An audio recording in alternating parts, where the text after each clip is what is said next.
the podcast. Can you start again? I'm sorry, I messed up. I apologize. No, it's okay. Welcome back to Beverly Hills 90211, the podcast. Last time we saw the drama and comedy unfold as our talented actors began crafting their characters and scripts. Now get ready for another exciting episode as we introduce Cinnamon Becca McLemore. Good morning, Beverly Hills. Robert Mannel. Correct. Hello. And the legendary Erick Estrada. Hi, Eric. Good morning. Join us as we witness their creative process and the magic of Beverly Hills 90211 experience. Let's do it. All Good right. morning. I hope everyone out there is staying as dry as my skin this morning. I sure did. Nice. Starting off the podcast with a joke, which is topical. I like it. Yeah, so let's do a little insight into our characters. I am going to be playing Canalita. She is a psychic who comes from a long line of gypsies from Ireland. I can certainly relate, as I come from a long line of gypsies from Ireland, and when they landed in North Carolina, they became preachers, which is absolutely the same thing as a gypsy. And so basically I'm kind of going to pull from that. I'm going to, really entertain with the interaction that she has with the main character, which I think is the star of our show, which is going to be a very magical robot, and I'm excited about it. So what do you think, Eric and Robert, about what's going on with your character and kind of how you feel? I'm just gonna be brutally honest. I don't feel comfortable delving into who my character is until I know the story exactly from beginning to end. Right. 'Cause I think that's okay. Yeah. That's the order of operations.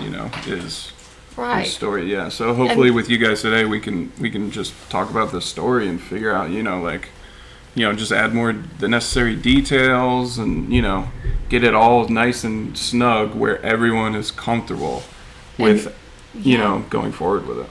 And that may be kind of cool to kind of tie some of that into your character, like the character is very orderly. Yeah, I don't even want to talk about my character until I have a confident idea of where he fits into the story. So yeah, that's what hopefully we can talk about. I can agree with that because personally, I could say and ramble on a specific character, but if it has no addition to the story, or if it adds too much to the story, or if it ends up falling apart because it doesn't support the story, then what's the point of us talking about a character? Exactly. Yeah. So you guys are kind of going to like dive deep into what's going on with the script and what's going on with. Yeah. So. Yeah, I'll just look at this. I'll keep this in my hand, and I'll basically just and he has this recorded, so I no need to write anything down. But I'll just just ask questions, and maybe we could get this outline to a more concrete place, So. My character, of course, being a psychic, being a gypsy, she's kind of a con artist, but she kind of believes in her magic parallel, but she's kind of, manipulating people with it. I am, in my own life, kind of a fly by the seat of her pants type of girl. If an opportunity is presented, I'm not closed to it. I'm kind of an open person. Do you feel like in your personal lives, that you need to, order is extremely important, script flow, order? Talk about that some. Well, yeah, definitely just more recently, but the order of things is definitely, I find is very important, but I'm basically saying this because I've tried to write a script before, a few times, and Interesting.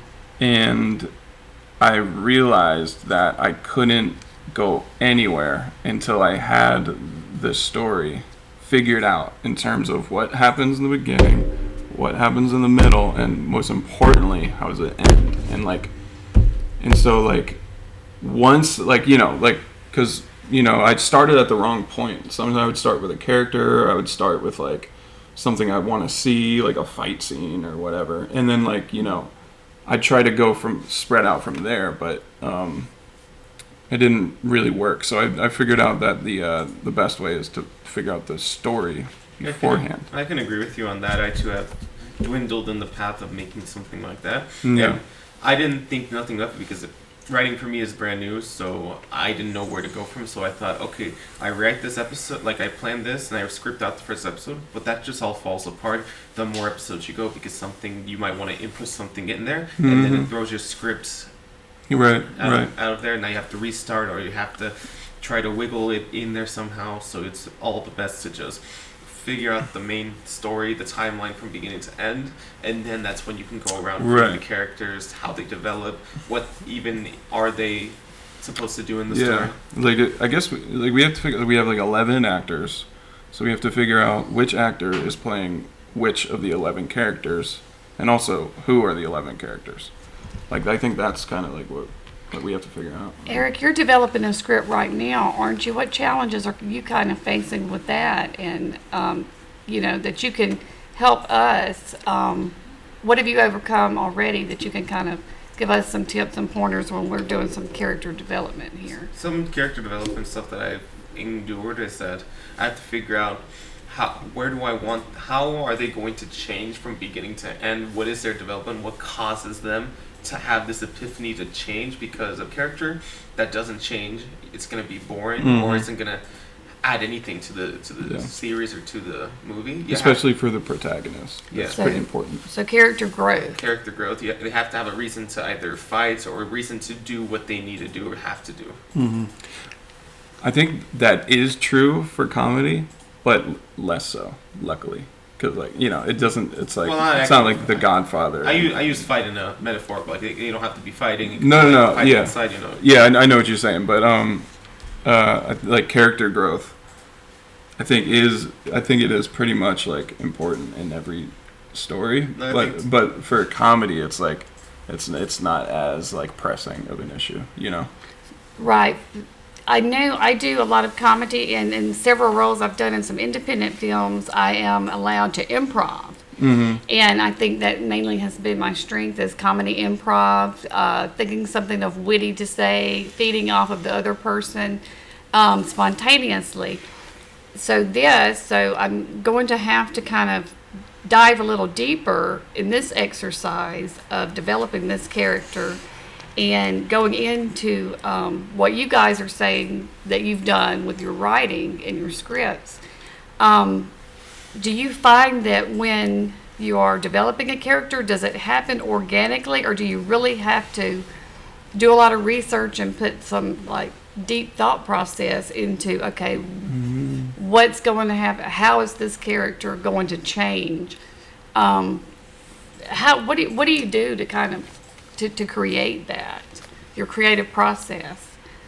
I would imagine that comes naturally along a process. I think like while you're writing it, you know, it kind of flows organically. Do you think that you just have to have a talent to be a writer, or can you learn to be a writer? I think it's a combination of both, really, because I personally have never had any writing training. I've never thought of this. I just thought, I have this idea. Let me write it down. And as I read it, I realize my writing is crap, but I have an idea on where I want to go. I know how to make it good, that makes it funny, makes sense, but I am not a professional writer. I know that if I were to give this to somebody, they probably will be like, it's not that good, but I have a structure, I have a way so that if someone were to take over, they know where to drive the car, they know where to go to have my original idea, and then the professional writer will make it how I had envisioned it, if that makes sense.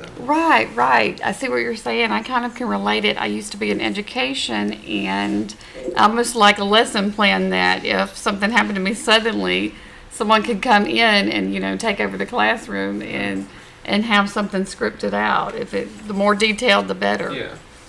Mm-hmm. Yeah, so,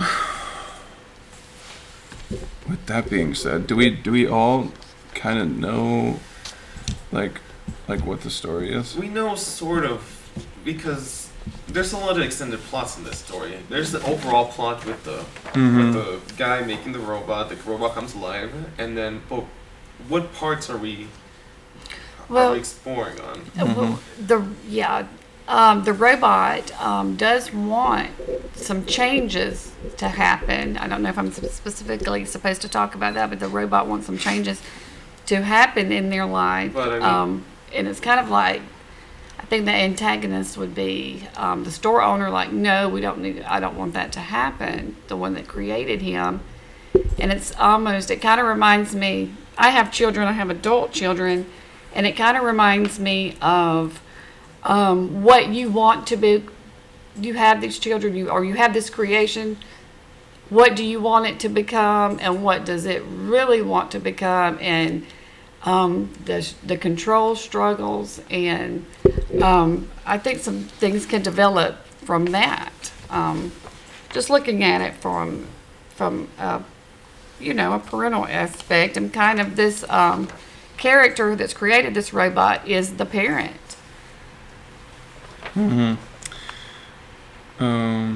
So Steve falls in love with a human girl who visits the print shop, but Steve is the robot. He falls in love with a human girl who visits the print shop, but the relationship is threatened by her overbearing father who disapproves of the robot-human relationship. Okay. Overbearing fathers, there's a topic. A group of thieves breaks into the print shop to steal a valuable artifact. It's like, what is this artifact, I think, is pretty important. The question is, what does it do and why is it important? Exactly. Maybe it's what gives Steve his powers. Maybe it's the thing you're the gypsy lady, right? Right. Maybe you come in, you give him some special crystal or whatever, and he uses that to wake Steve up or but whatever. If they take it, wouldn't that make Steve not work? Like, is Steve going to, because if Steve... It's a good question. Yeah, because if they steal it from him, and that's what's keeping Steve alive, them taking it from him is going to, kill him. Yeah, so maybe it's just something that gives life. It doesn't necessarily keep Steve alive. But what are the benefit? What are the disadvantages of it being stolen? Granted, I see what you're saying. In the wrong hands, if it's stolen, then of course it's going to have negative consequences. But what's the impact on the impact Steve? would be, let's see. The group works together. Okay. That just kind of something came to mind when you were saying, okay, then it could kill, if he did this and this, and it could end the robot or kill the robot. So that kind of like steps into, is it better to live a long, long life doing this, following the safe path that's brought before you, or is it better to take a few risks and follow your passions? Okay, here's an idea. So Geppetto has a print shop, and this crystal brings technology to life. So what if the thieves who come in to steal it own a competing print shop, and he wants to use the crystal to wake up, to make robots of his own, to snuff out his business, to basically overtake his print shop and buy it out, I guess. I'm trying to think of a reason that, because you said what would be the negative impact of having this crystal stolen? Maybe.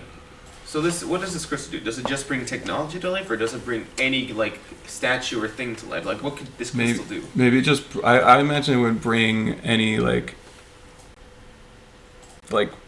say this camera or this microphone, give it like life. I don't know. That's a good question. Because if it's like a thing where like it gives anything like, not with a body, but like a statue, a toy, like something like that to life, maybe they have like an army of like stone like creatures that's like drilled a stone, but with this crystal it turns them to life and they can use it to like to cause havoc, or like how crazy are we going with this? Yeah. That's what I'm trying to figure And out. are the thieves like mad scientists? Are they like crazy like psychologists? Right. Yeah, are they right, I crazy? think- Do they want to?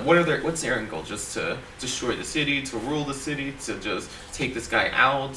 What is Right. their goals? Because I'm trying to find. I feel like the. I love Robert's idea of the opposing company. It can almost be like a prodigal son type thing with this robot. Okay, maybe I will step out. He's trying. My overbearing father is trying to run my entire life. Maybe it's best if I step out. With his competitor, and I've actually known someone in real life that did that. Now here's the thing too. The owner is Geppetto, right?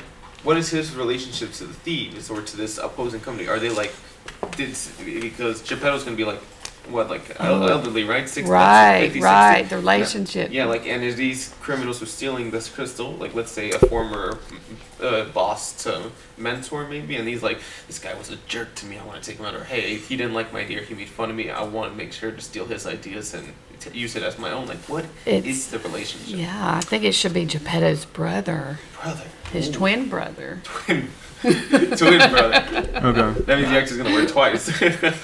And and then they use this crystal to do what? I mean, because we could, if it's I think what does the crystal do is a pretty important. That's what we should. Yeah, because it has to make sense for.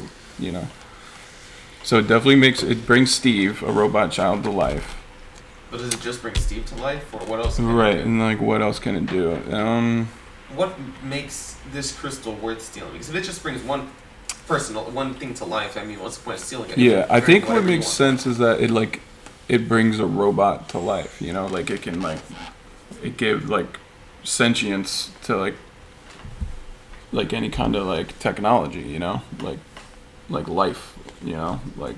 Yeah, but I mean, it wouldn't make sense like a camera coming to life. Like, Yeah, I know, so I it has know. to be, like, maybe it has to have like a body, maybe, or not a body, but like something that that it can use to walk. I mean, I would say with legs and eyes, but I mean the camera has eyes and legs, so I mean that's not really a good idea. Maybe it just gives anything with like any kind of computer, like it gives it like consciousness, like it could you could give a computer a life and it wouldn't be able to do anything. It might be able to like write you messages on the screen. How smart is it? Because giving a computer a mind is very dangerous. Artificial intelligence. Exactly. And hack into things with other things. I mean, it's Exactly. So that would be a good reason for this evil person that just gave me an idea. What if they do that to bring a computer to life, but the computer betrays the owner because it's more artificially getting intelligent more and more, that it's just like, you know what, I can do my own thing, and that's it, that it can backfire, and that add whole that idea into it. Right. I mean, we can't do that, I'm just spitballing ideas. Right. Because I'm saying that that would be good, but that would be breaking off of this outline. But that's what I'm saying, what are our limits? Anton, are you completely opposed to us breaking off of this outline and going? Absolutely not. Okay. Yeah. So when I have to do the ending part that it writes, because I have another idea that goes off to what we were talking about earlier, which is, how I said like the criminals steal this gem or whatever it is, then the goal is to have these people who interacted with Steve come and help him, right? Was that the goal that it said originally, like the 30th, like? Where's this pre? Yeah. The actors that came in and stuff, like not the actors, but The people. the side characters who did come in, they band together to So help him win in the end. So basically, let's say they all go into they all, because they all changed because of Steve, or they all had an impact because of Steve. They all care for Steve. Maybe it's just like a great guy, and like they come in, he's like a part of the community, and he's like gives them advice and stuff like that. We could have it to where they break into this facility or pretend to like go in and try to steal back the item. Oh, I think Carmelita has questionable morals, so she would be someone good to break in. Okay, you could be maybe a distraction, be outside. Yeah. Be like, I can tell, like, whatever gypsies have. I don't want to insult the gypsies. But. Yeah, she has a white Mercedes and she has questionable morals. I love her already. Who's this? Canalita. Oh, your character. Yeah. My character that I love. Questionable morals and a white Mercedes. Man, but that's My kind of gal. be a white Mercedes. That's what. Oh yeah. So she does. Yeah, we might can play with that a little bit. What do we like? What do we like so far? Like, which direction of the screenplay that we have is up to all of us? Because we have the beginning is set in stone because of like the whole gypsy brings the kids to life. We just don't have. I love that part. Like Yeah. that's a great starting point for But us. the middle to end is where all of us are at an end. How do we? I like someone coming in and stealing it for their own benefit. But I'm just trying to figure out what they use the crystal for, and why is that so bad? You know. So And would it have to be a crystal, or would it be it could something be to where anything. she like someone else has to lose something for this robot to be given life, almost like an organ donor type thing, Like where you, a life for a life. right, a life for a life. Maybe that'd be good. maybe the longer that Steve stays alive, the more life it's being drained out of Geppetto, but not. Right, and she's willing to do something. She's willing to do that. You know, the life for the life thing. If there's something for her in it, which Right. But what would she be after? I mean, she's a scam artist, so yeah, she's after money. But I mean, once Geppetto pays for this, Yeah. what else could she? Well, gain she's from it? possibly she's in for money for the competitive, and the competitive company needs this robot, so they're willing to pay it, and they're willing to take the robot to destroy Geppetto, because they had the past beef, whichever you guys would probably be better at developing that beef. Geppetto works at a print shop, right? Yes. Is that he all owns he's it. done, or did he like do something in his past? I mean, he just retired in a print shop because, let's say, this enemy, this other person, Could be someone from his past. yeah, and then His brother the brother had was morally corrupt and inherited the father's business, and Geppetto went out on his own and broke away from the family because he didn't want to be involved in the negativity, but he was lonely, created this robot to be family, and it betrayed him too for the money. And then you get in the capitalist. maybe is Geppetto incredibly smart, of course, because so him branching off from the company, maybe the company lost their values because they didn't have the head guy, so maybe that's why he wants to oust him, because you ran away from the company, you made this company go bankrupt, you have to go, like something like that, right? Yeah. Does anyone remember Pinocchio? Yeah, I do. Yeah.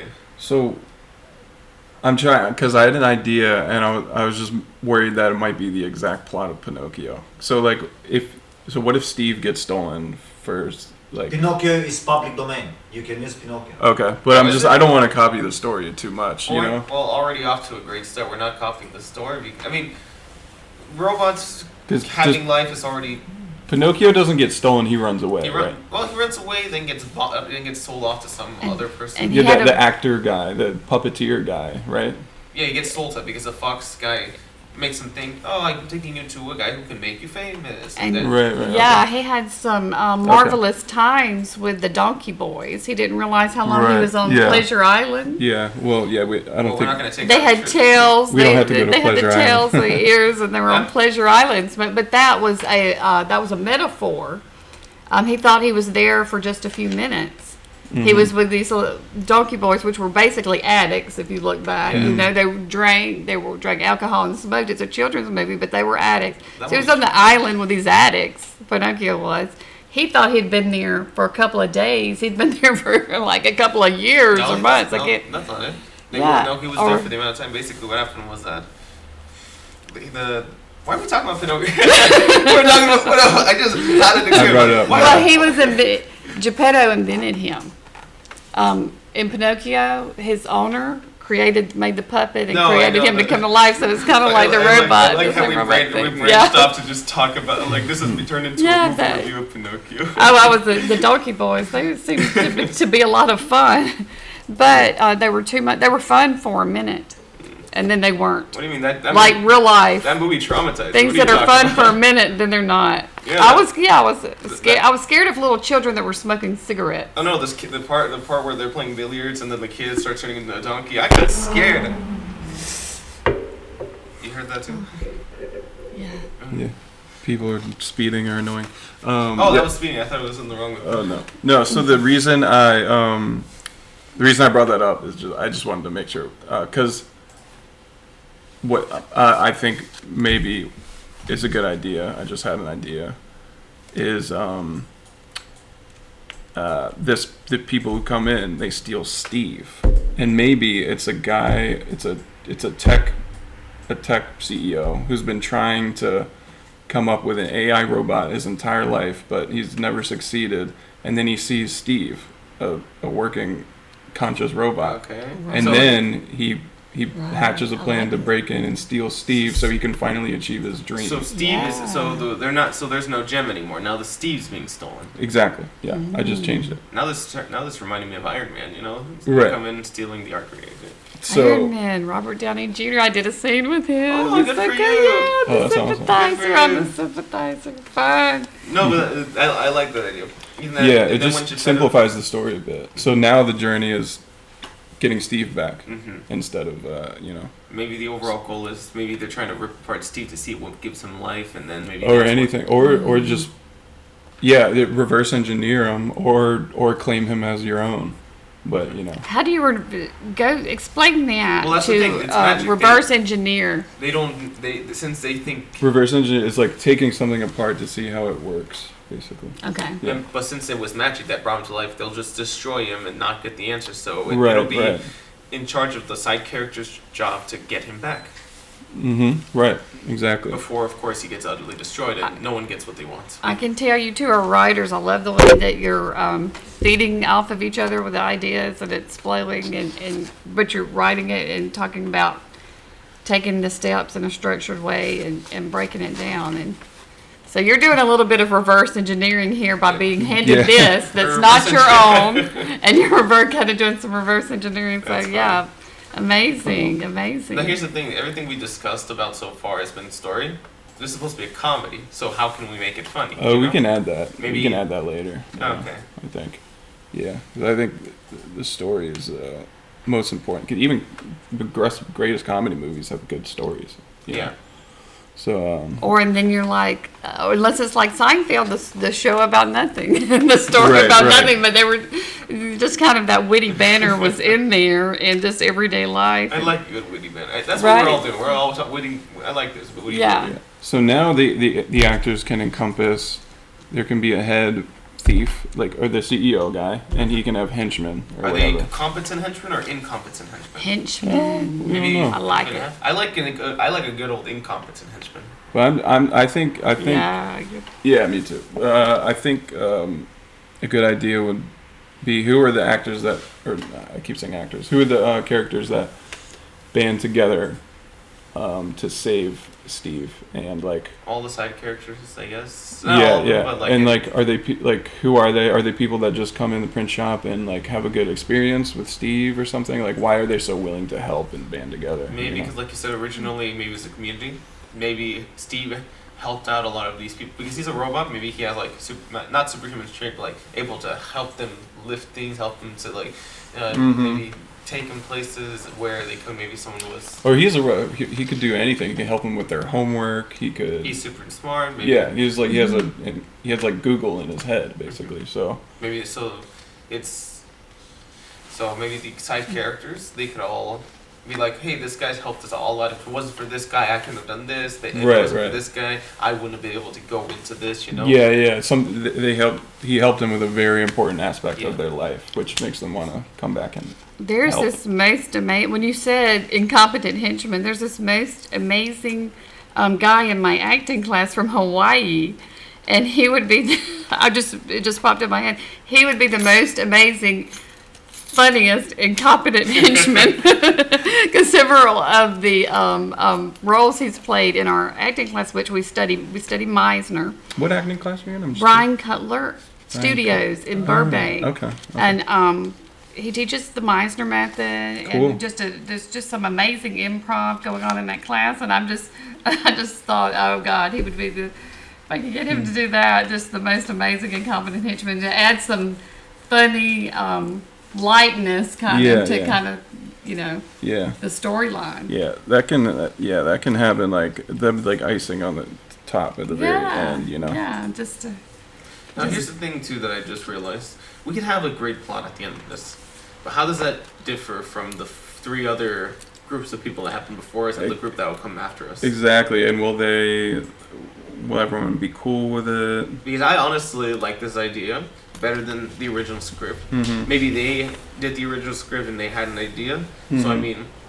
it all depends on because I feel like it all should come down to a vote on, like, which individual 3, or first we split out of the 5 groups 2 ideas that are the best, and then we're going to vote on that, because I honestly like where our story's going, and I mean, that's probably biased because we're working on it. right. So how that, I mean, we need to get all those groups together and see what everyone's idea is, because honestly, I think we'd have a better chance of everyone coming on board if we fill in exactly 11 slots of characters that are involved in this story, because then we'd do the work ourselves, and we'd kind of. the last thing I want to do as well is just insult another person by saying, no, your idea isn't going to make it. Right, That's yeah. the last thing I want to do. Yeah, I don't want to be do that guy. either. Now do you? But But I don't think they really came up with any ideas. I mean, I look at their things, and they just kind of had some. And he brought up a good point. He was like, I don't want to insult anybody, but think about this: who are some of the most accomplished writers in the industry? And think about, do you think, yes or no, that they've ever insulted someone or stepped on any toes? Oh, yeah. To get to where they are. Absolutely. So you got to kind of like think of what you want to do with your writing, possibly, and maybe is the end result of the work or the creative process, are you going to have to, in that writing career, step on some toes and insult some people? I mean, everyone did start from somewhere, and I mean, I hate to say that, but I mean, Yeah. if we come out of this with a better idea, I don't think we're stepping on anyone's toes. I think they didn't come up with a story or anything. They just kind of wrote down some characters they might like to play. Like they didn't really get anywhere. I don't. Because what we're doing, because the difference is I might be that might be going up. I hadn't seen their podcast, so we I could can't say insult that. them right now by saying. I know. That's the thing. And I mean, which I don't mean to. if you're insulted coming that by way. them, I don't feel like I don't. We don't mean to insult That is you. not the purpose. We're not here to be like, your idea is shit. Get out of here. Right. We just needed a script that would that we felt confident with adding characters to. I feel like the most important thing out of any movie, show, or anything is the story. You can have the best actors do a good character. If there's not a good story, you're not going to go anywhere. No, yeah, 100%. Right, absolutely. And it's all about perspective, too. Like you were saying, we're not saying your, Yeah, the work and then is like this, but my goal is to add them all in to have the biggest influential part possible. Right. Some people's manure or others people's fertilizer. So, I mean, it's all about... That's a good one. You like that? That's You a like good that? one. I like that. It's all about perspective, right? Anton, do you have a coffee? Can I make myself some? Oh yeah, absolutely. Okay. Alright, so as he gets his coffee. Coffee. I don't drink coffee personally. You don't drink coffee? I've met a couple of people. Do you eat tomatoes? That is my two. If you have things that you like, I mean, I don't eat them like an apple, but I mean, I just. but you will eat a tomato. I'll put a tomato on a burger. Okay, that's kind of my thing. You either have to eat a tomato or you have to drink coffee. If you don't drink coffee and refuse to eat a tomato, I question what's going on with you. What is I understand the coffee, but what about the tomato? Where did that come from? I just don't think it's normal not to enjoy to- coffee or tomatoes. You don't think it's normal? One or the other. One or the other is okay. But if you don't like coffee and you will not eat tomatoes, I don't understand the tomato. Like, what is a tomato to me? Like, is that tomato, potato. Because I mean, if people don't like a good chocolate chip cookie, that's what I would like. Look. there are going to be a few things that as you go on in life that you're going to be like, oh no, they're one of those people that don't like coffee and tomatoes. I mean, I'll put a tomato on a burger. I don't trust them. I don't trust them. No, I mean, a tomato's a good add-on to a burger. I like how this is our conversation as he gets his coffee. He wanted Absolutely. Well, he drinks coffee, so we know he's okay. He does one of them at least. He drinks coffee. I eat the tomato. You eat the tomatoes, so together it's all good. It's all good. It's great. And I'm trustworthy. I drink coffee and I eat tomatoes. Oh wow, you're more trustworthy than both of us combined, apparently. I am super. I'm nothing like Canelita. But it's going to be so much fun to play Canelita. You're gonna be. I'm a giver. She's a taker, and I'm going to enjoy it. Are you gonna have an old gypsy accent like this? I don't even know this gypsy. I'm going to try. I'm going to. I need some blue brochures. I think I just insulted half the gypsies in America. I need some blue brochures. No, I'm going to develop an accent. I might do my there was a Southern lawyer I knew in South Carolina, and he talked like this. He spoke like this a little bit, and I may bring some of that into it. Oh, okay. You know. Where were we? Where were we? He was getting coffee. That's tea. Yeah, he had chai tea, and I love chai tea. So. Oh, I don't like tea either. It's too hot for me. Coffee or tea? Okay, let's get into this. Is it the heat? Because it's the heat. If you don't like coffee, you don't like hot tea. It's the heat. It's the heat that's wrong with it because I drink it and I'm like, too hot, burn my tongue. You burned yourself as a child. You know, I had those SpaghettiO burns as a child. When you would eat SpaghettiOs. That was something we had in the 70s real big. Yeah, I don't know if you guys did. Love SpaghettiOs. I would eat. You were like, I saw the commercials. I didn't eat the SpaghettiOs. I saw the commercials. Yeah, like it. But if you ate them too hot, the roof of your mouth would bubble up from these little blisters. So that could have happened. But you didn't get the SpaghettiO burn. You missed that. That was big in the 70s and the 80s. The SpaghettiO burn. Yeah. Anton. So. You did see their podcast, or you were at least here during the. I was so busy, bro. Oh, okay. So you don't. The equipment and everything. You don't really remember too much of what they talked about. Not much. Okay. Not yeah, much. Because I wanted to make sure. Thank you. I wanted to make sure we weren't stepping on too many toes or throwing out their ideas. All collaboration. Okay. But. Can you guess? But to make it a good collaboration, we don't want to insult or scrap anybody's ideas that have already. Never. Okay. Well, yeah. I'll just trust that.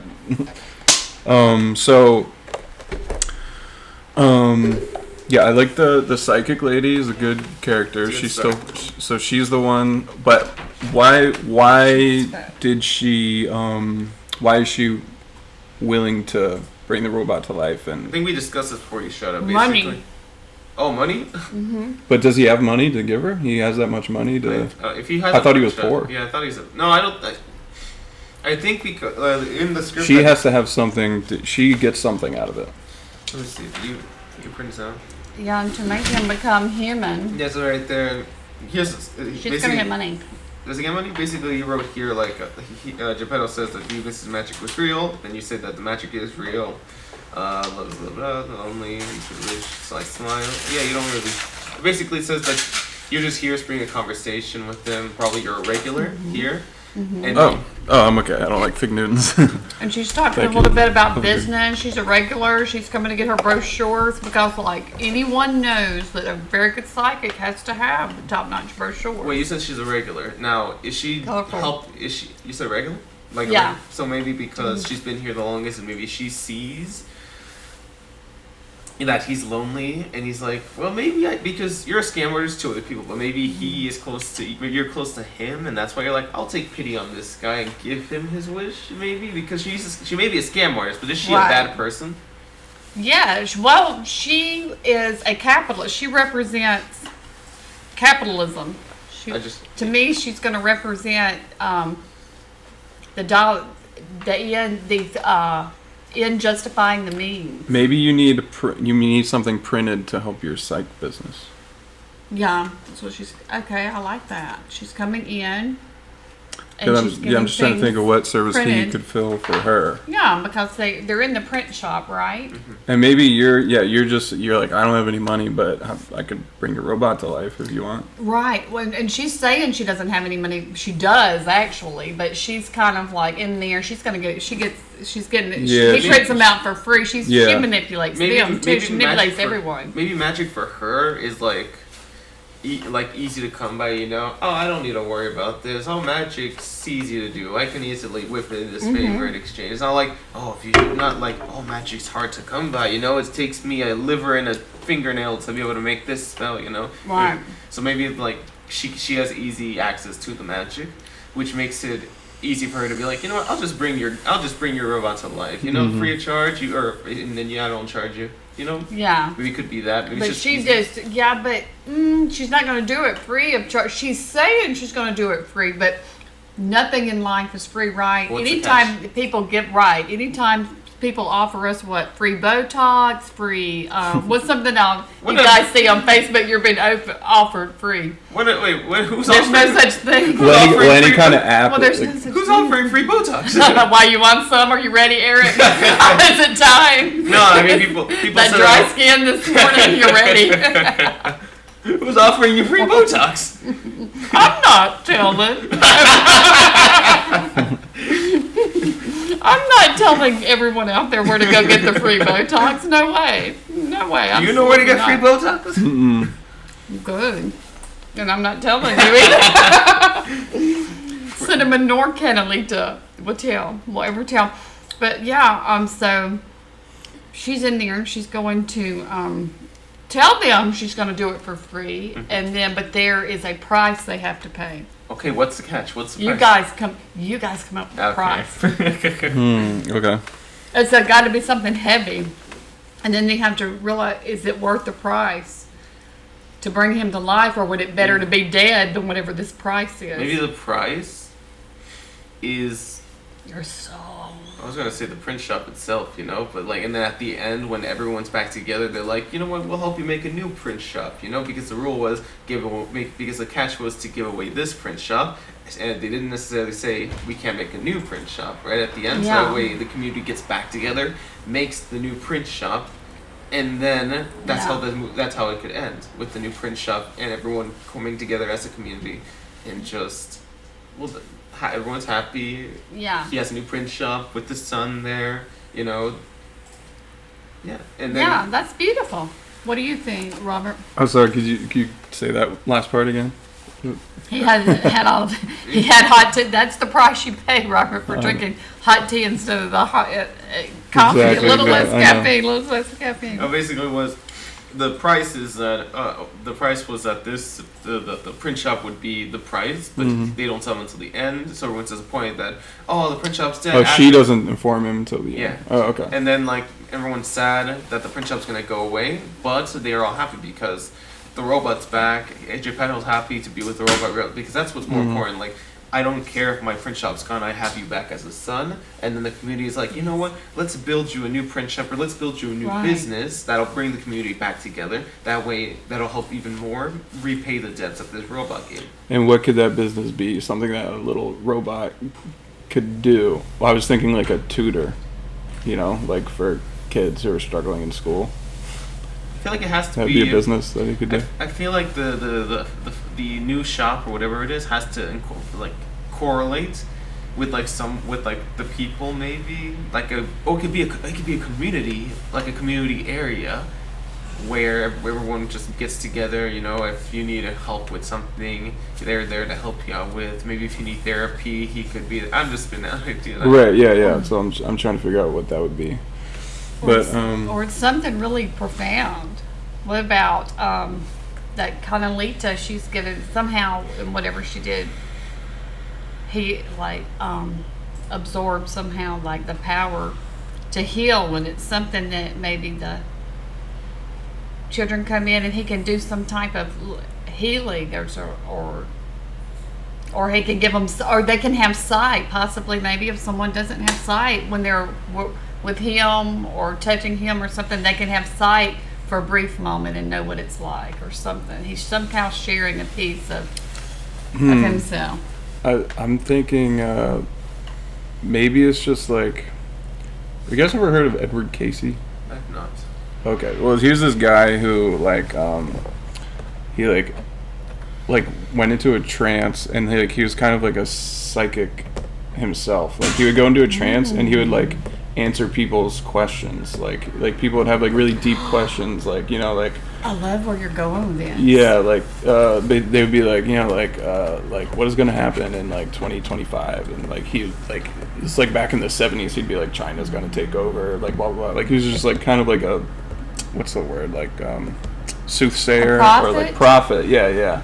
So maybe this robot is like a prophet of sorts. Like it gives people answers to their like most important problems. The gift of prophecy. He just comes up with it because he has like an unlimited database, but he also has like a soul now, so he's like able to like kind of give you the perfect answer. And so maybe he does that for a number of people, and then that's why they're so like indebted to him. That would make him a lot more significant than just this robot that comes to life. Right. That's what. I'm gonna give him a reason to fight for him. I have a good idea for that. Like, I can think of it. Maybe he's always had that ability, and that's why they steal him. Because that way they can see how their profit ends. But if they don't like it, they could see like in between and see where they went wrong, and then never fail. That's why the enemy people want him, so they could see the future, and then they can never fail, and they can ruin more lives or whatever the hell their end goal is, Because let's say they see the prophet, they touch him and they see the future, and they don't like the way it ends. Well, they could fix that, Maybe they could alter the span of their life. How do they find out about it? Maybe by word of mouth accidentally, like let's say the two side characters are like, oh yeah, have you been there? Yeah, this robot kid really helped me out. He said I was gonna die to cancer if I didn't do this, and I changed this. So I didn't do that. I don't know why I thought cancer. I don't know why I thought that would be. Well, I think that dives in a lot of humanity. Like if we knew a different future, would we do things differently? And would that, or or is it better for us to just fail 1,000 times and fall flat on your face? I know some of my best life lessons have been learned from failure, not success. And so how it maybe compiles into them making a bigger mess, and that yeah, that's the thing too. That'll go into the issue with like if you can easily see, you can just clean up your mess. But like you said, like everyone learns from failure. But if you know how you're gonna fail, where do you grow in that? So maybe we shouldn't go off there, because maybe that'll just take away the value of the story. Yeah, I see what you mean, or maybe just it'll give the audience a bad message, like, oh, if you can, what's the point of failing when you don't like? Right. So maybe we shouldn't do that, just for the story to have a good message, Right. Is it And do we want the story to have a good message? Is that important to us? That's a good question. Like, do we want people to leave this movie feeling philosophical, like, oh wow, I didn't think of it like that before, oh, this is a good life lesson I learned? Or do we just want this movie to be pure entertainment, like no life lessons learned? Whatever, I think, like whatever it comes out as, it comes out as, Right now there's an amazing show called Hacks with Jean Smart. She is the only woman that has ever done a southern accent that fooled me. She is actually from Seattle, Washington, and her husband passed away 2 years ago. He was a huge producer out here, and she's somewhere around my age, and she has just dove back into acting, and she was in Babylon, a big movie, and then she's doing Hacks. But anyway, the reason I'm chasing that rabbit is because she is so entertaining and so funny in the show Hacks. And there are so many life lessons. There's a younger actress, and I can't think of her name right now. I do know it.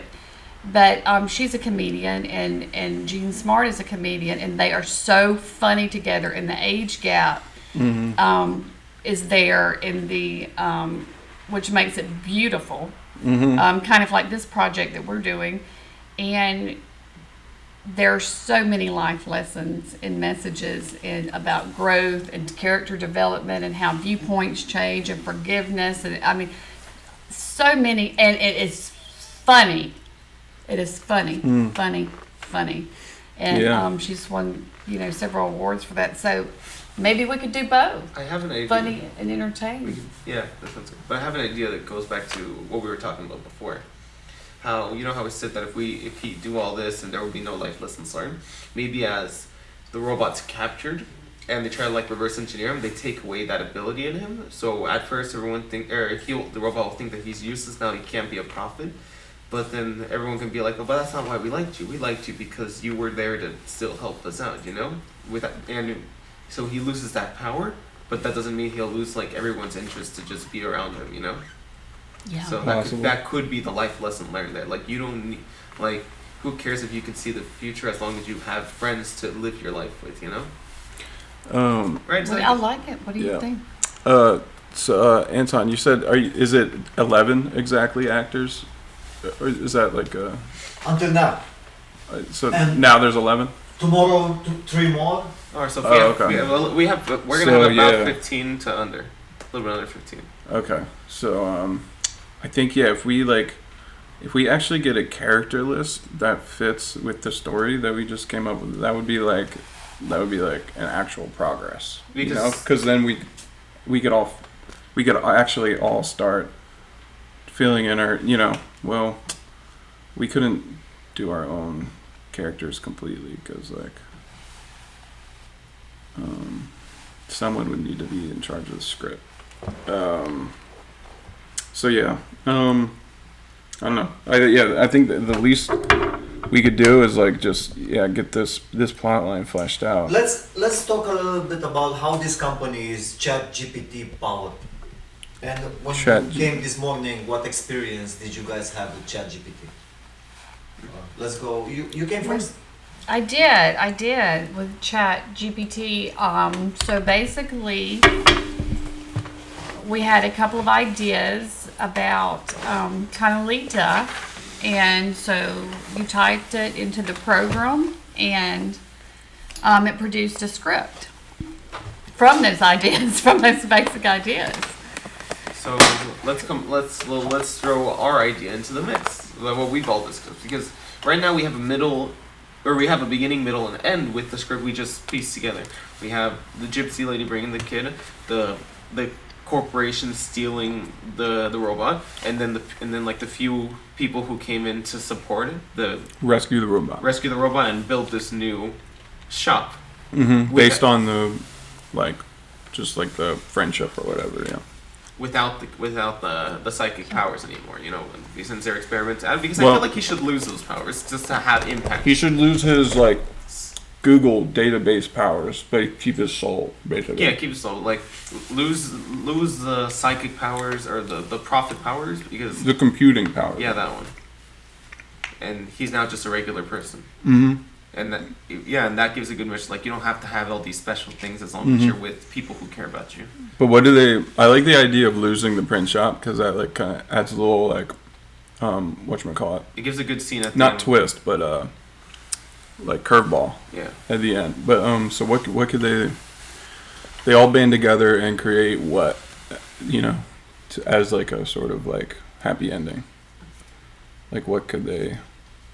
That's what I'm trying to think of. Just a good area to get together. Is this location a small town or a big town? Because if it's a small town, a nice meeting area where people could just go and get stuff done or something like that. But if it's a big area, then that's not gonna work then for that. I mean, it could, but it wouldn't make that much sense.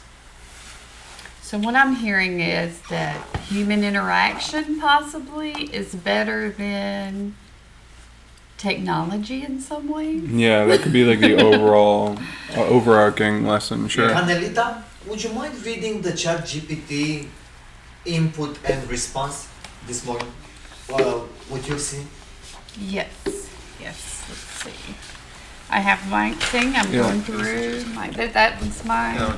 So I like the story. I hope we can everyone can be on board and because he said 15 people. I think for what we have, we could fit 15 people in there. Because we need We need the robot boy. We got Geppetto. We have the gypsy. We have the corporation. The who should have, CEO like, guy. The CEO guy. He should have 2 henchmen, two basically. henchmen. That's like 6. That's 6. We should have at least 4 people that have interacted Yeah, with the people. that's 10. That's 10. And then, like, other people could be maybe. I don't want to give them minor roles like delivery person, but like maybe we should be like office workers in the corporation. So like maybe like 2 henchmen guys. Oh, like employees of the print shop. Yeah. Well, you could have like 2. Yeah, and then like 2 more for the corporation, because like 2 henchmen and then 2 actual people like working in the front office. Right. Like lab or technology people. Yeah. Yeah. That are reverse engineering the robot. Exactly. Yeah. Okay. Well, damn. That's 15 right there. We could write that list, and that would be like a legit step forward. Like, you know. Okay. And then, George wanted me to read what was from. Basically, ChatGPT is basically you put a prompt in ChatGPT and it gives you out a script, or it gives you out a screenplay. So right now, it's amazing, actually. You said your name was Cinnamon, right? Yes. Cinnamon's gonna read off just an example prompt at what George had written, and then she's gonna then read what it spat out, and that's what we're gonna do. That's how we're gonna have the script written. We're gonna throw it into ChatGPT and then see what it spits out and modify it a little bit just to make it sense, because sometimes ChatGPT can just go off the rails and give us nonsense, and sometimes it can go straight forward. So it depends on how it feels at the time. Okay. So ChatGPT doesn't have feelings. Not what I've seen. you have to add some humanity. I've seen it spit out crazy things before. Antonio exits the print shop. Canelita, a gypsy woman with a psychic business, enters. Canelita to Geppetto. Do you have any brochures for my psychic businesses? Geppetto, sure, here you go. Canelita takes the brochures and starts talking to Geppetto. Canelita says, you know it's all a waiting game, waiting for the right people, waiting for the right moment. Geppetto, I wish the magic was real. Canelita, the magic is real. You just have to believe. Geppetto sighs, looking around the empty print shop. Geppetto, I'm so lonely here, I wish I could have a robot. Canelita gives him a sly smile, and Canelita whispers, anything is possible with a little magic. And the scene ends. And that's what it gave us. I think you were supposed to read the prompt that was there before, but that's Can you explain what made the computer give this result? What did I do exactly? That was the prompt basically, and what you gave us was the script. That was the script that it came out with. And right now that is the prompt that George put into that to be able to give us that script. Okay, so he said. So now he typed this in. Yeah.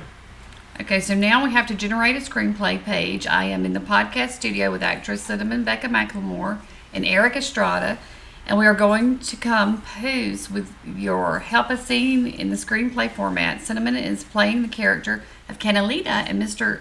Estrada plays the character Antonio.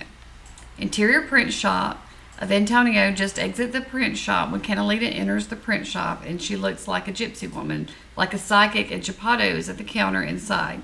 So this is what is typed in for... That is what it was typed out, or at least spoken to it, and that's what Chat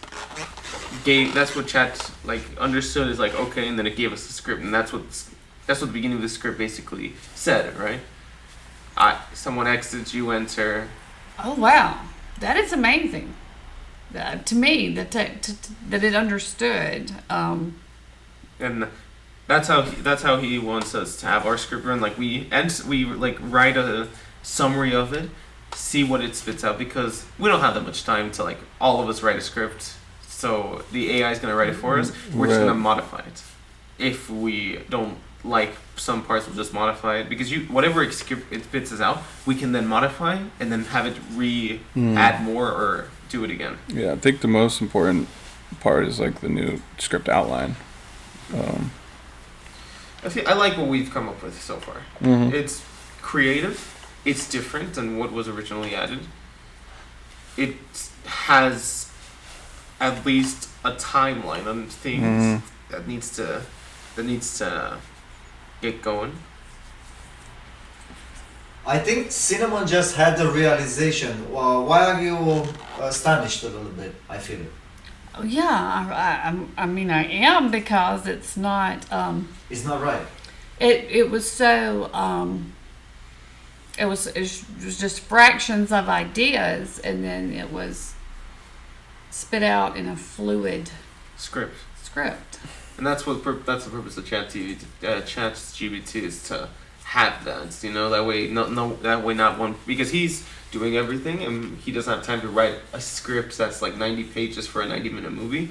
So the chat, we're just going to input plot, and it's going to spit us out. It's going to spit out every main character's lines. So are these how productions are? There were so many more productions than when before the internet. When I was younger, there was a lot. A long process to get a film out or a television show out. Is this type of technology how they're doing it so quickly now? I mean, probably. I can't speak for them, Maybe. but I mean, I have no idea. I don't know. Because for me, that'd be crazy. I know, because for me, and I'm pretty sure when we're writing our stuff, it took me over a few months just to come up with the accurate story that I want. Heck, I'm still probably thinking of ways to fix it, because right now, it's not easy writing a story. Heck, it's not easy coming up with an idea, let alone having multiple things within a short span. So it probably helps with dialogue for sure. Yeah. Just seeing dialogue and stuff like that. Because sometimes it's hard to come up with dialogue that's funny, witty, cunning. Sometimes it's good to come up with a story, but like you don't know any good jokes to add. You don't know any good like punchlines, anything like that. So the chat can like give you ideas, and then you can piggyback off that or just use that. So Anton, could I send you our new script outline, which is based on this? Yes. Okay. Would you rather input it in ChatGPT at home on your own account and then spit out some results and send me just the results? Well, right now we just want to send the outline. The outline. We don't want to send the actual script, just Yeah. the new plot of it, because I feel like our plot has more of a dynamic, like not insulting the old script. I think that's fine too, but I think this one would have more of an impact. It flows together, and it'd be a good use for all the 15 actors. We know how to incorporate 15 actors now. Would you be able to give Cinnamon to read the second example? So we were together in a studio with Erick and Cinnamon, and then so the one that he Mike walked in, yeah. So I think that Robert Mannel, and Robert, we created a scene for you. We gave text to speak. Tell us, Erick, what happened? So basically, when you walked in, remember how he asked you for your name? I think your name was Mark or something. Mike, and then he spoke it out, and then he had Chat spin out a script, and that's what happened. And then you have the script. So basically, can you explain what happened, please, Cinnamon, with Mike's scene? Okay. Can you give her a copy of Mike's scene, please? Yes. She had. Here is Mike. Oh, yeah. Mike's scene. Okay. Yeah, read the prompt that was written, and then the back is the actual script. So what about this? What am I supposed to do with this? Just read the whatever you think the script we're interested in. Say again? Read the back of the prompt. That's what was thrown into the chat, and then the back of it is the actual script. So why are you having us read this? Just as an example of showing us how this works. To show the other actors how do we use ChatGPT. Okay. Yeah. So to the other actors, ChatGPT is a pretty amazing technology. Anton just spoke into his phone very loosely, willy-nilly, and he said, Robert Mannel just stepped out into the podcast studio. So I'm here with Erick Estrada, Robert Mannel, and Cinnamon Becca McLemore. Now, we have two characters established, Antonio and Canelita, and Mike. Robert Mannel is going to play the character Mike. And this is all kind of before we came up with the script outline, so this is subject to change. All change. yeah, pretty much. So, this is just an example. Robert Mannel, I'm discussing with him right now, and he loves the idea that all the scenes with the actors, and then so it's very loose language of Anton talking to his phone, and what came out of it was a script which is interior print shop day. Mike walks into the print shop and looks around, finally spotting Geppetto at the counter. Mike, excuse me, are you Geppetto? Geppetto, yes, that's me. Can I help you with something? Mike, I hear you're looking for nanotechnology to put in your machines. Geppetto looks at Mike suspicious. Who told you that? Mike, I have my sources. But the real question is, do you know what you're getting yourself into? Nanobots are powerful things. They can change your life, or they can destroy it. Geppetto looks at Mike, intrigued. Geppetto, I'm willing to take that risk. I need the technology to build my boy robot. So this script was just taken all from Anton talking into his phone very loosely about a scene with Mike coming into the print shop. Yeah, is that kind of what you're... Yeah, what do you think? About the idea or about the... No, about the process of ChatGPT. What does you think about ChatGPT? This process would work, but later on, because right now, I think we need everyone to be on the same page. Yeah, we need a script outline, and then if we have a place to start with a scene, we could use it. I mean, do you think we have enough to? I think we have a good timeline. A what? A good timeline. Yeah. Yeah. So, I think it's good. Yeah. I think it's great. I think it's great to develop the bones of the script, and of course, you have to add. There's just a human jazz you have to go through and spice it up. Yes, exactly. Kind of like putting the lipstick on. You can do a whole face of makeup. You don't have the lipstick. You know, jokes or whatever. It's gone flat. The face has gone flat. So you have to have. Yeah, you have to go back through and put the lipstick on the face. Or chapstick and you're got you got to do that. Yeah. So yeah. Great foundation. This is a good start. I hope the other actors are on board with our script because for the 1.5 hours we've been here, we took care of a lot. We got a framework. We got how we can incorporate 15 actors into this. Yeah. That's what my goal was, because that was going to be the most challenging part. I think it added a element of interest. Are you guys are you able to come next time with a page of script with your character in it by using ChatGPT? No, we wouldn't be able to. We would first need to see if everyone's on board with this idea. That's the one thing that we need to get done. We have to. Honestly, we need to have that Zoom meeting with everyone on to be able to discuss this idea or some other way of communication because someone sent in that Google Forms and like someone said that only 6 people did it and that doesn't give me hope that other people are either taking the time to actually do this stuff or taking this serious. Now that we've come up with this, I'm more willing to take this more seriously now that we have a story because at first walking into this, I had no idea what we're doing. Even after if it was explained to me a dozen times, I didn't know what my character was, who I was, what we're doing, what the story was. And now that we've gone this far, I can surely say that I'm confident moving forward on just the story alone. The story alone. Yeah, you were at stress level midnight coming in this morning. Yeah. Stress level midnight. And this is a new thing that we're doing. It's not like... I mean, it's probably done before, but the way we're doing it, it's hard to do it because not everyone's here all the time or no one's communicating with us because in that group chat that we all have, only like 6 people have ever responded, right? Mm-hmm. Well, I think, if a lot of effort's been made today in development, so I think... we have to fight for our idea. Like, if someone wants to not turn it down... Or not, or they might just be okay with it. I don't know. And that would be like, but if there's another conflicting idea, we should we should push for our idea, now that we've gone the framework of it.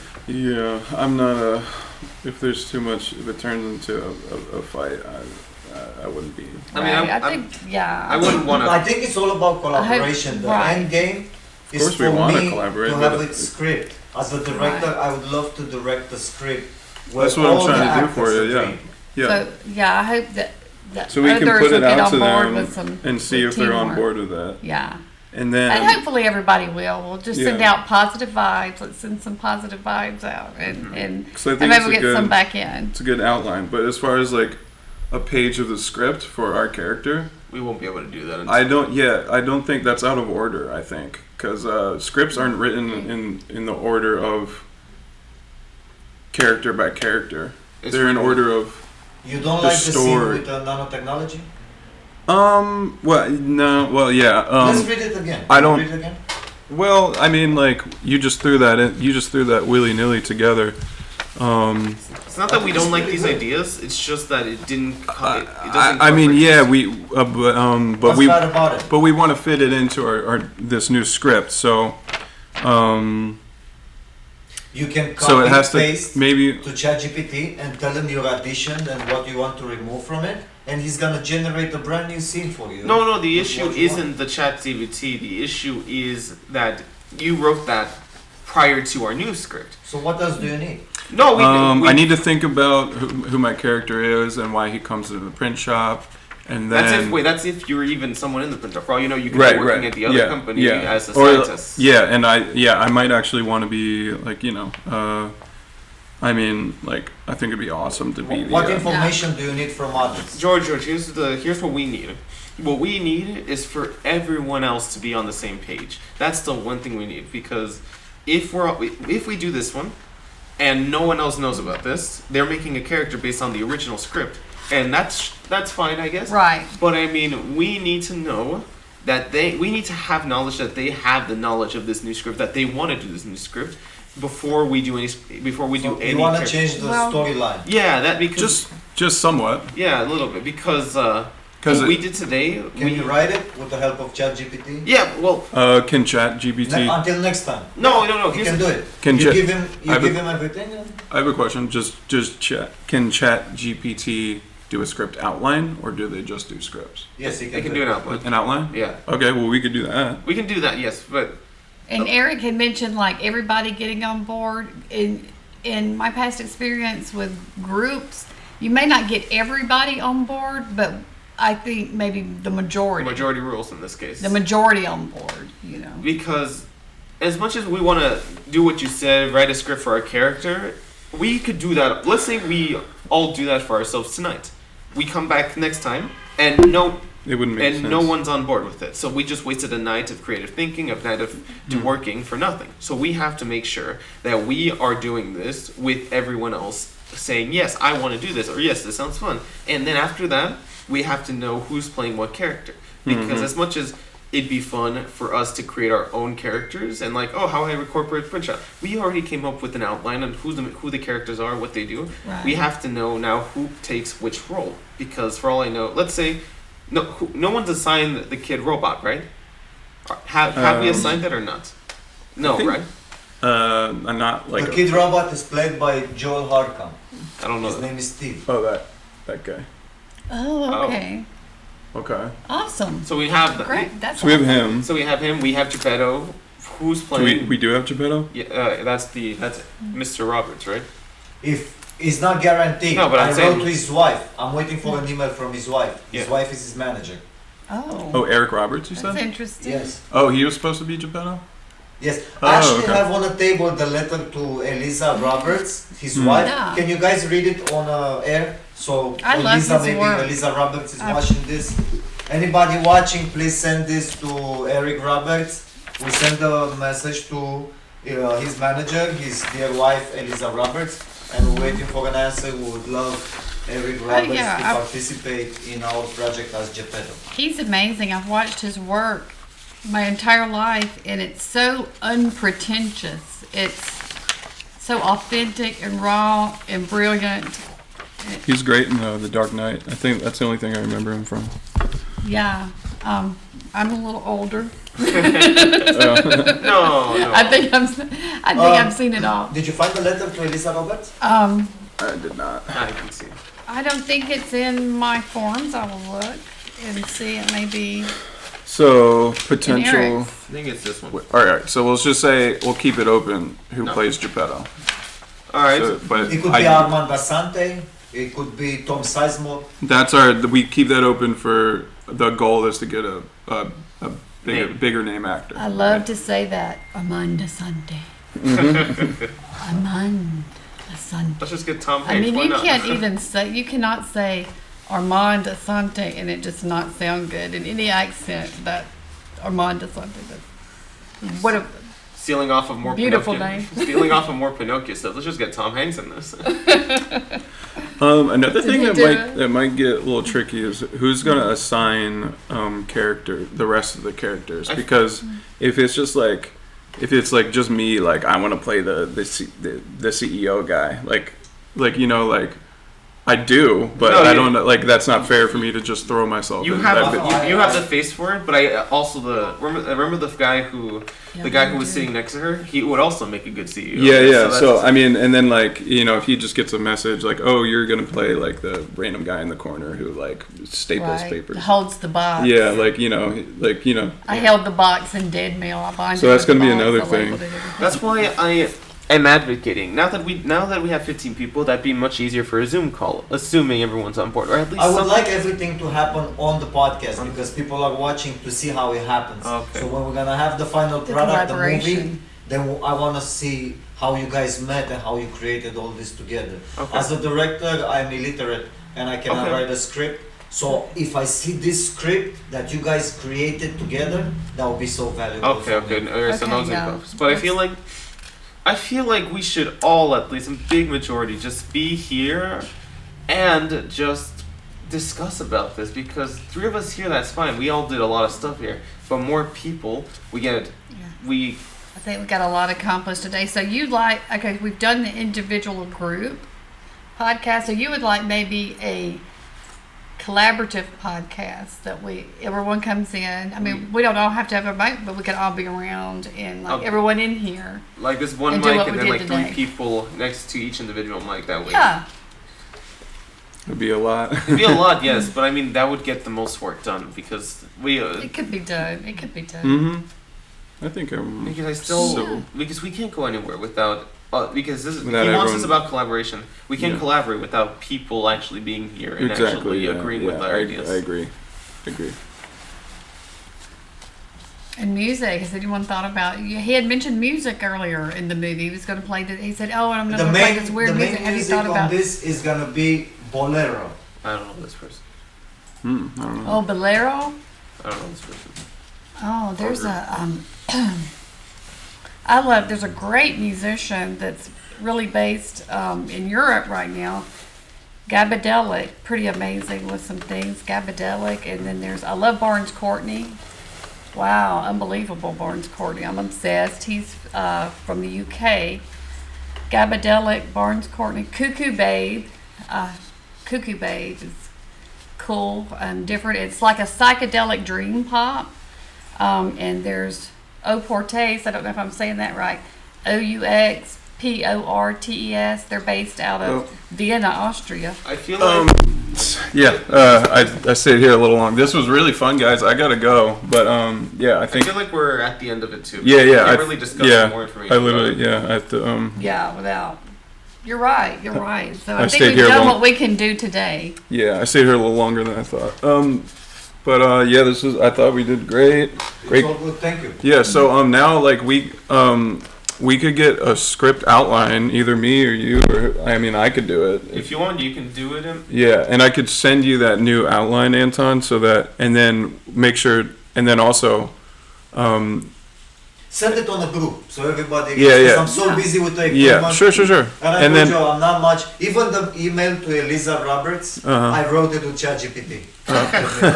So yeah. I just gave him I told ChatGPT, look, I gotta write an email to Eliza Roberts. Okay. I have all these actors and I don't want to promise them Erick Roberts to be nonsense here. Can you help me write an email respectful and professional? Sure. And he laid out a very nice professional email, and I just pushed it to Eliza, and we're waiting for an answer. Okay. Oh, amazing! Can you read that? Amazing. Can you read it? Nice to meet you guys. Let me see, yes. Nice to meet you again. Yeah, good to see you again, Robert. Hopefully soon we'll meet with more progress. Good to see you again, Robert. Thank you. Is the Thank you for podcast over, coming Mitchell? by. Oh, sorry. Didn't just sign it. He wants me to read the letter from to Erick Roberts. Yeah. Did you see it in there? I didn't see it. No, I thought I saw it. Have a good one, guys. Have a good Bye. drive safe to the Okay. rain, please. I don't have it. Is it this one? No, that's not it. Actually, good morning. Which I do not have my eyeglasses on, but I don't. See Eric it. has great eyes. I do. Dude. I don't know. My friends tell me I have tunnel vision, so I mean, I tend to oversee things. You can see, but you just see straight ahead, right? Yeah, like I just see straight ahead, Yeah? and like everyone says, like it's in front of you. I look straight ahead. I don't see anything, and then like turn to the left. Oh, it's right there. It's a very bad habit of mine. Okay, so we do not see the email. We know you probably have it. Maybe we can read that on a later podcast. And it may be in, let me look through and see if it's in this pile that Robert had. Robert had to go to another engagement, and we are certainly appreciate his time and everything. He had a lot of good flow today. And I think Yeah, he's you the one with hello everyone. Let's see, page. And then after this, I think we're done, right? So it started out, hello Yeah. everyone. So am I overlooking that, Eric? You check behind me, say. Yeah, I don't see anything. All right, well We that. can read it next time. Are we doing an outro or what are we doing? How do we Let's do the sign off? letter to Elisa, because it's no problem. People can Okay, understand. sure. If Did you someone print it? sees Oh, you're this, going to print it just, out? Okay, you yeah, can and read then I'll read it. Yeah, you Sure. can read it since I read to you. Send an email to. It's on WhatsApp, you know. I send it Okay. to, Oh, I to think you can everyone. Okay, send it to everyone on WhatsApp. Is I can look at my phone, my WhatsApp group, and see if I can. Oh, my son has just sent me a text. I'm looking Yes, my at television on is my wrong. phone. my friend's watching the frickin' podcast, Right, is it, and I is it mentioned live? and I what? And Are we live? yeah, we're live. And Oh no, are and you I- kidding me? And then I mentioned the fact that I told This him. isn't edited? And my friend texts me saying, "Yes, you have bad tunnel vision." My son is texting me too. Is he on Mannel? Is this live? This has been. We haven't been offline. This is not edited. No, it's live. It's a You guys podcast. well, I watch Jason Bateman's podcast, Smartless. I mean, and he it's- has Will Arnett and Will Arnett. the wonderful guy on Will and Grace, Jack. But why is his name? Is his real name Josh? Oh. Anyway, I watch Smartless. Ice T has a good podcast, I watch a few podcasts, and but they are edited down. But this one, he has no time to even write a script, so he just has to live. and Dana Carvey. That's one of my favorites. I kind of Oh, I thought you said Steve Harvey. No, Steve. Steve Well, I Harvey's- like Steve Steve Harvey, Harvey's but I great. love Dana Carvey. I could write. That'd be a good rap. I like Steve Harvey, but I love Dana Carvey. Steve Harvey's Somebody amazing. should write a book titled "I Like Steve Harvey, but I love Dana Carvey." Okay, all right, let's start it up. That book was so great. Bestseller. Bestseller. Okay, the letter. so. says- If someone watches, please send this to Eric Roberts. We love Eric Roberts. We him. love. We do absolutely. He's just very, like I said, unpretentious, authentic, raw actor, and his work is been phenomenal. I've watched him throughout my life. So it says, "Hello, everyone. I hope you are all doing well. I wanted to let you know that I have contacted the manager of Eric Roberts, Eliza Roberts, to invite Eric to star in our project, Beverly Hills 90211, the movie. We have asked for his availability for a shoot day on April 23rd, 2023, and we are waiting for a response." Okay, it says, "Dear Eliza Roberts, my name is George Anton, and I am the head writer for an innovative podcast series that brings 30 actors together in season 1 to create a sci-fi comedy movie from scratch. The project is called Beverly Hills 90211, the movie, and it revolves around the character of Geppetto, played tentatively by Eric Roberts, who creates a robot named Steve in his Beverly Hills print shop with the help of the characters and the rest of the actors involved, and a gypsy witch who can connect with the other side. That would be me, the Gypsy Witch, Canalita. We are excited about the possibility of having Erick Roberts star in our project, and we are writing to respectfully invite him to take on the role of Geppetto. Our goal is to create a unique and innovative film that combines the art of acting with the excitement of film production. We understand that Erick Roberts is a very busy actor, but we would greatly appreciate it if you could let us know his availability for the shoot day on April 23rd, 2023, or around that date based on Mr. Roberts' availability. Is he available on or around April 23rd? The filming location will be the interior and exterior of Anton Picture Studios, Actors Club Passport Photos, located at 8582 Wilshire Boulevard, Beverly Hills, California, 90211. We would be honored to have Erick Roberts be a part of our community of actors, and we look forward to hearing back from you at your earliest convenience. Thank you for your time and consideration. Best regards. He has done some amazing things lately, and some things that ended up at Sundance and some other festivals. Some really some deep work that he has produced, and that's just really been amazing. If anyone that wants to dive deep into that and research what I just said and talked about it. So anyway, we enjoyed today's podcast. It was really productive. I think so. We have a story, and we have a good timeline. That's the best thing we could do for a story. I think so. Erick Estrada has spoken. I have spoken. Yes. Agreed.